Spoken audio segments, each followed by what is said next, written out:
നമസ്കാരം, ഏവർക്കും മന്ത്രാക്ഷരിയിലേക്ക് സ്വാഗതം. തപ്തകാഞ്ചന ഗൗരാംഗീ രാധേ വൃന്ദാവനേശ്വരി വൃഷഭാനുസുതേ ദേവി പ്രണമാമി ഹരിപ്രിയേ. രാധേ രാധേ രാധേശ്യാം. ഇന്ന് രാധാഷ്ടമി. കൃഷ്ണാഷ്ടമി പോലെ തന്നെ വളരെയധികം പ്രാധാന്യമുള്ളൊരു ദിവസമാണ് രാധാഷ്ടമിയും.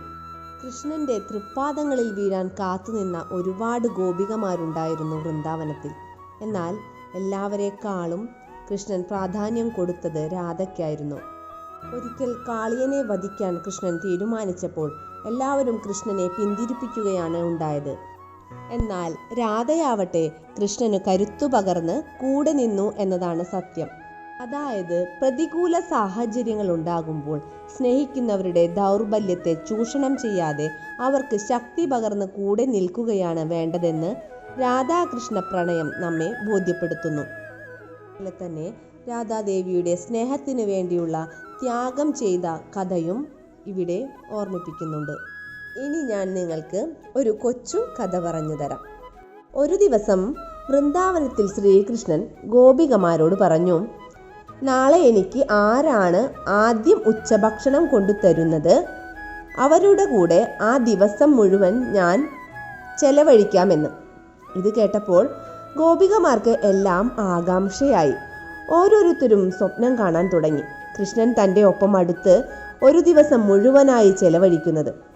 ആദ്യം കൃഷ്ണന് താൻ തന്നെ ഉച്ചഭക്ഷണം എത്തിക്കുമെന്ന് ഓരോരുത്തരും നിശ്ചയിച്ചു. അങ്ങനെ എല്ലാവരും തമ്മിൽ മത്സരിച്ചു. എല്ലാവർക്കും അത്രയ്ക്ക് ഇഷ്ടമായിരുന്നു കൃഷ്ണനെ. ഗോപികമാരുടെ കൂട്ടത്തിൽ രാധയും ഉണ്ടായിരുന്നു. പിറ്റേ ദിവസം തിടുക്കത്തിൽ രാധ കൃഷ്ണന് വേണ്ടിയുള്ള ഭക്ഷണം തയ്യാറാക്കി വളരെയധികം സന്തോഷത്തോടു കൂടി വരുമ്പോൾ വഴിയിൽ ഒരു ചെറിയ കുട്ടിയിരുന്ന് കരയുന്നു.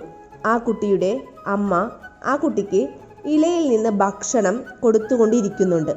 രാധ ആ കുട്ടിയുടെ അടുത്തേക്ക് ചെന്നപ്പോൾ മനസ്സിലായി, ആ ഭക്ഷണത്തിൽ നിന്ന് ദുർഗന്ധം വരുന്നുണ്ട്. അത് തലേ ദിവസത്തെ ആരോ കഴിച്ചു കളഞ്ഞ ഭക്ഷണത്തിൻ്റെ ബാക്കിയാണ് എന്ന് രാധയ്ക്ക് മനസ്സിലായി. വിശക്കുന്നുവെങ്കിലും ഭക്ഷണം കഴിക്കാൻ തീരെ കഴിയുന്നില്ല കുട്ടിക്ക്. നിർത്താതെയുള്ള കരച്ചിൽ കണ്ടപ്പോൾ അമ്മ വേറെ ഭക്ഷണം വല്ലതും കിട്ടുമോ എന്ന് അന്വേഷിച്ചിറങ്ങി. ആ കാഴ്ച കണ്ട രാധ വേഗം തന്നെ കുട്ടിയുടെ അടുത്തെത്തി കൃഷ്ണന് വേണ്ടി കൊണ്ടുവന്ന ഭക്ഷണം ആ കുട്ടിക്ക് നൽകി. അതീവ സന്തോഷത്തോടുകൂടി കുട്ടി ആ ഭക്ഷണം വാങ്ങിക്കഴിച്ചു. കുട്ടിയുടെ സന്തോഷം കണ്ട രാധയുടെ കണ്ണും മനസ്സും ഒപ്പം നിറഞ്ഞൊഴുകി. കൃഷ്ണന് ഭക്ഷണം കൊണ്ടുപോകാൻ വല്ലാതെ വൈകിയെന്നും ഇനി തൻ്റെ പക്കൽ വേറെ ഭക്ഷണം ഇല്ലല്ലോ എന്നും രാധ ചിന്തിച്ചു നിൽക്കുമ്പോൾ ഭക്ഷണം തേടിപ്പോയ ആ അമ്മ ഒരു ചോറ്റുപാത്രത്തിൽ ഭക്ഷണവുമായി തിരികെ വരുന്നത് അവർ കണ്ടു. കുട്ടി ഓടിച്ചെന്നുകൊണ്ട് അമ്മയെ കെട്ടിപ്പിടിച്ചു. എന്നിട്ട് പറഞ്ഞു, അമ്മേ, ഇത് കണ്ടോ, ഞാൻ ഭക്ഷണം കഴിച്ചു. എൻ്റെ വയർ വല്ലാതെ നിറഞ്ഞിരിക്കുന്നു. വളരെയധികം സ്വാദിഷ്ടമായ ഭക്ഷണമായിരുന്നു അത്. തൻ്റെ മകൻ്റെ വിശപ്പടങ്ങി എന്ന് മനസ്സിലായ ആ അമ്മ തൻ്റെ കൈവശമുള്ള കഞ്ഞി സന്തോഷത്തോടെ രാധയ്ക്ക് നിർബന്ധിച്ചു നൽകി. എല്ലാവരും എത്തിക്കാണും. താൻ കൊണ്ടുപോകുന്ന കഞ്ഞി കൃഷ്ണൻ ഇനി എങ്ങനെ കുടിക്കാനാണ്? സ്വാദിഷ്ടമായ മറ്റു വിഭവങ്ങളെല്ലാം ഗോപികമാർ കൊണ്ടുവന്നിട്ടുണ്ടാകും. അങ്ങനെ വിചാരിച്ചുകൊണ്ട് രാധ വൃന്ദാവനത്തിലെത്തിയപ്പോൾ കണ്ട കാഴ്ച, ഗോപികമാർ എല്ലാവരും അവർ കൊണ്ടുവന്ന ഭക്ഷണം കയ്യിൽ പിടിച്ചുകൊണ്ട് കൃഷ്ണന് ചുറ്റും നിൽപ്പുണ്ട്. കൃഷ്ണനാണെങ്കിൽ നല്ല കട്ടിയുള്ള പുതപ്പ് പുതച്ച് മൂടിക്കിടക്കുന്നു. എല്ലാവരും തന്നെ തങ്ങൾ കൊണ്ടുവന്നിട്ടുള്ള ഭക്ഷണം കഴിക്കാൻ വരൂ എന്ന് പറഞ്ഞ് വിളിക്കുമ്പോൾ കൃഷ്ണൻ പറയുന്നു, എനിക്ക് തീരെ വയ്യ, പനിയാണ്. ഇതിലാരെങ്കിലും കുറച്ച് കഞ്ഞി കൊണ്ടുവന്നിട്ടുണ്ടോ എന്ന് കൃഷ്ണൻ ചോദിച്ചു. ഈ സമയത്ത് മറ്റു ഭക്ഷണങ്ങളൊന്നും തന്നെ കഴിക്കാൻ തോന്നുന്നില്ല എന്ന് പറഞ്ഞു.